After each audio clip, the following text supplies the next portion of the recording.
সেখানে একজন স্বামী স্ত্রী থাকতেন। দীর্ঘদিন ধরে তারা ইতিমধ্যে একটি সন্তান পেতে চেয়েছিল, কিন্তু তিনি সেখানে ছিলেন না। একদিন আমার স্ত্রী অসুস্থ হয়ে পড়েন। স্বামী তাকে জিজ্ঞাসা করলেন তিনি কি চান। স্ত্রী উত্তর দিয়েছিলেন যে নিকটে একটি দুর্দান্ত বাগান ছিল, যেখানে অনেকগুলি সুন্দর ফুল জন্মায়। বাগানে একটি সুন্দর রাপুঞ্জেল রয়েছে।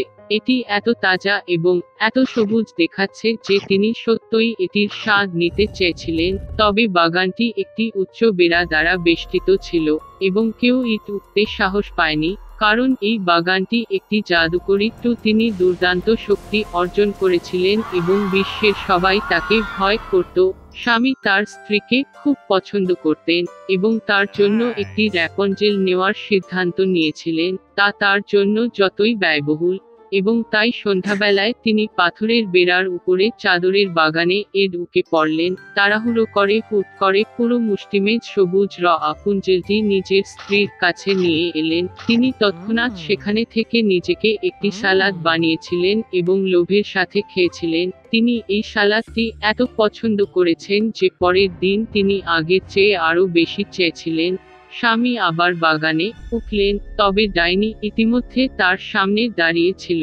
সে রেগে তার দিকে তাকিয়ে বলল যে সে রাপুঞ্জেল চুরি করার জন্য অনেক টাকা দেবে। তিনি জাদুবিদ্যাকে রাগ না করার জন্য বলেছিলেন, কারণ তিনি খুব অসুস্থ। তার স্ত্রীর জন্য রাপুঞ্জেল ছিঁড়েছিলেন এবং সে তাকে এত ভালোবাসে।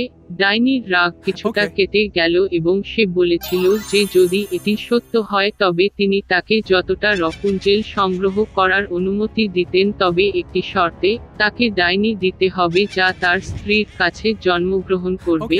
স্বামী ভয়ে রাজি হয়ে গেল।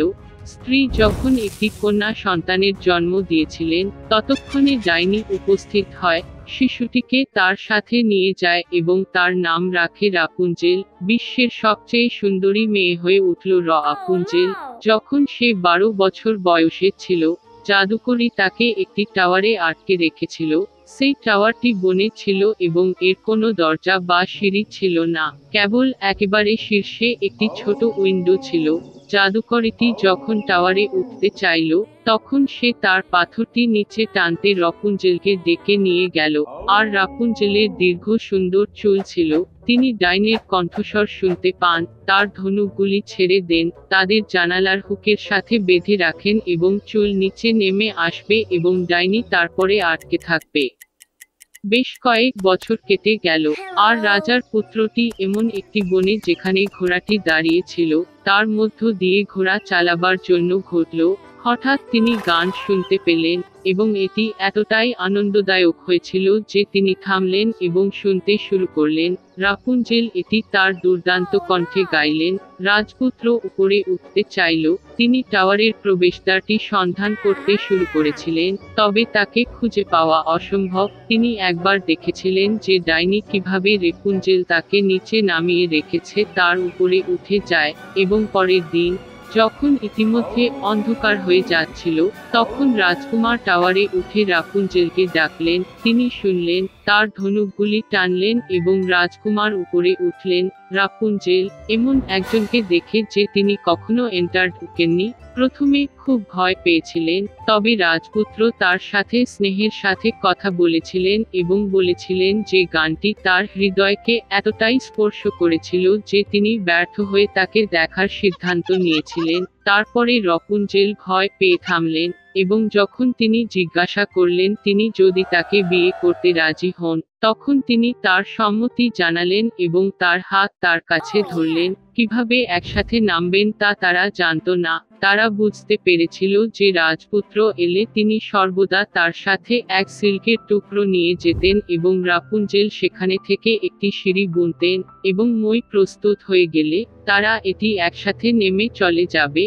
একদিন রাপুঞ্জেল জিজ্ঞাসা করলেন, রাজকুমারকে টেনে আনাই কেন সহজ? জাদুকরী সমস্ত কিছুই বুঝতে পেরে রাপুঞ্জেলের সুন্দর চুলগুলিতে ক্রুদ্ধ হয়ে রেগে যায়। আমি এগুলি কয়েকবার আমার বাম বাহুতে আবৃত করেছিলাম এবং আমার ডান দিয়ে কাঁচি ধরলাম এবং তাদের কেটে ফেললাম। তিনি জাদুবিদ্যাকে রাপুনজেলের ঘনথলিতে নিয়ে গিয়ে সেখানে লুকিয়ে রাখেন। সে জানালার আঙুলের সাথে কাটা ব্রেকগুলি বেঁধে রাখল এবং রাজার পুত্র উপস্থিত হয়ে সেগুলি টেনে নামিয়ে আনল। রাজকুমার উপরে উঠে ডাইনি দেখল তিনি তার দূষিত চেহারা দিয়ে তার দিকে তাকাচ্ছেন এবং বলেছিলেন যে সে আর কখনো রাপুনজেলকে দেখতে পাবে না। রাজকুমার দুঃখের সাথে নিজের পাশে ছিলেন এবং হতাশায় মিনার থেকে লাফিয়ে উঠলেন, কিন্তু ঝোপের কাটা যার উপর সে পড়েছিল তার চোখ ছাটায়। অন্ধ রাজকুমার বেশ কয়েক বছর বনের মধ্যে শোক ও দুঃখে ঘুরে বেড়াত, সর্বদা শোক করে এবং তার প্রিয় হারিয়ে যাওয়ার জন্য কাঁদতে থাকে। একবার সে ঘন হয়ে গেল। হঠাৎ রাজপুত্র কারো গান শুনল, মনে হল এটি তার এত পরিচিত, এবং তিনি তার সাথে দেখা করতে গেলেন। তিনি যখন কাছে এসেছিলেন, রাপুনজেল তাকে চিনতে পেরেছিলেন, নিজের ঘাড়ে নিজেকে ছুঁড়ে ফেলেছিলেন এবং আনন্দের সাথে কাঁদলেন। তার চোখে দুটি অশ্রু পড়ল এবং রাজকুমার আবার তার দৃষ্টি ফিরে পেয়ে আগের মতো দেখতে শুরু করলেন।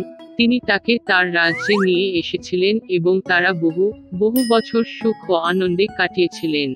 একটি বড় শহরে দুজন দরিদ্র শিশু পাড়ায় বাস করত, কাই এবং গেরদা, যারা একে অপরকে ভাই ও বোনের মতো ভালোবাসত। পিতামাতারা তাদের ছাদে একে অপরের কাছে গিয়ে গোলাপের নিচে বেঞ্চে বসার অনুমতি দিয়েছিলেন। উষ্ণ মরশুমে তারা তাদের সমস্ত সময় এখানে কাটাত, বিভিন্ন গেম আবিষ্কার করে এবং শীতকালে তারা উষ্ণ চতুর্দিকে বসে আশ্চর্যজনক গল্প শুনতে পছন্দ করত যা তাদের দাদি তাদের প্রায়শই বলেছিল।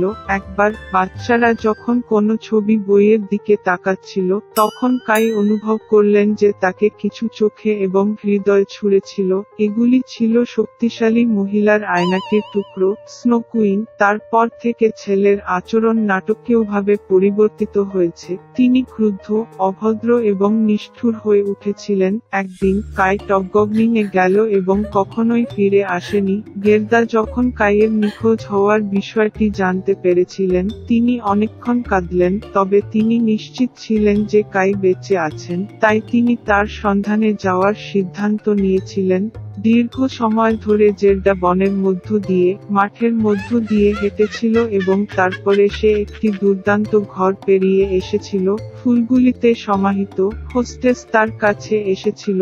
এটি একটি বড় খড়ের টুপিতে পুরানো জাদুকর। বৃদ্ধা সত্যিই গার্দার পছন্দ করেছিল এবং তাই সে দরিদ্র মেয়েটিকে জড়িয়ে ধরে চিরকালের জন্য তাকে তার সাথে ছেড়ে চলে যায়। গেরদা তার ভ্রমণের উদ্দেশ্যটি ভুলে গিয়ে অতিথিপ্রায়ণ হোস্টেসের দুর্দান্ত বাগানে খেলতে অনেক সময় ব্যয় করেছিল।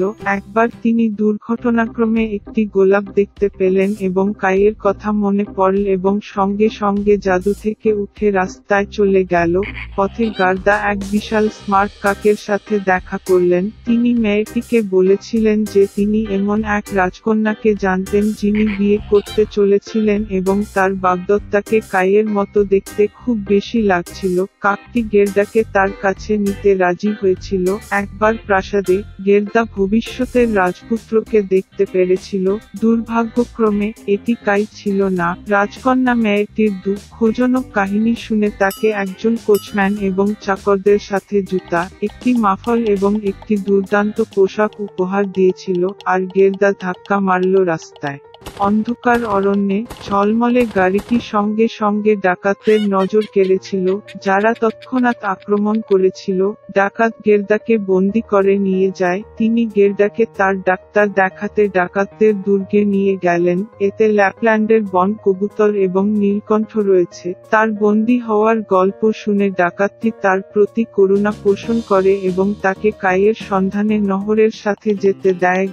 রেইন্ডার মেয়েটিকে বুড়ো ল্যাপল্যান্ডের মহিলার কাছে নিয়ে আসে। সে ক্লান্ত মেয়েটিকে গরম করে তোলে এবং খাওয়াত। তিনি তার বন্ধু ফিনের কাছে শুকনো কডিতে কয়েকটি শব্দ লিখেছিলেন, যিনি স্নো কুইনের প্রাসাদের কাছেই ছিলেন। মেয়েটিকে সাহায্য করার জন্য বলেছিলেন। তিনি গার্ডাকে বুঝিয়ে দিয়েছিলেন যে কাইয়ের খারাপ আচরণের কারণটি আয়নার টুকরো যা তার হৃদয় এবং চোখে আঘাত করেছিল এবং উষ্ণ প্রেমময় হৃদয়ের শক্তিতে বরফ গলে না গেলে তিনি কখনোই এক হতে পারবেন না।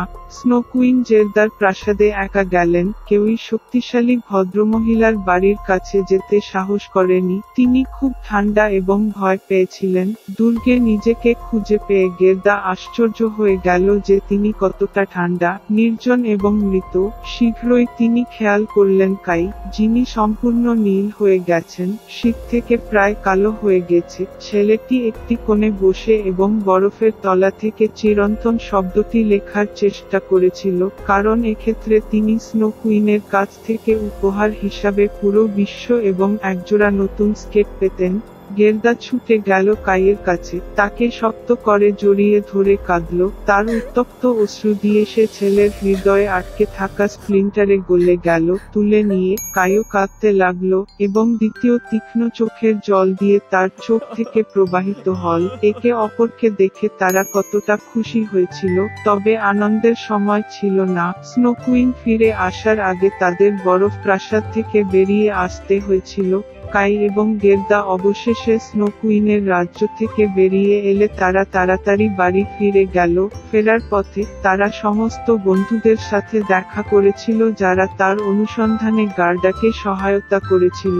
বাড়িতে তাদের প্রিয় ফুল ফোটানো গোলাপগুলি তাদের জন্য অপেক্ষা করছিল এবং যা ঘটেছিল তা শীঘ্রই তাদের দ্বারা ভুলে গিয়েছিল ভারী স্বপ্নের মতো।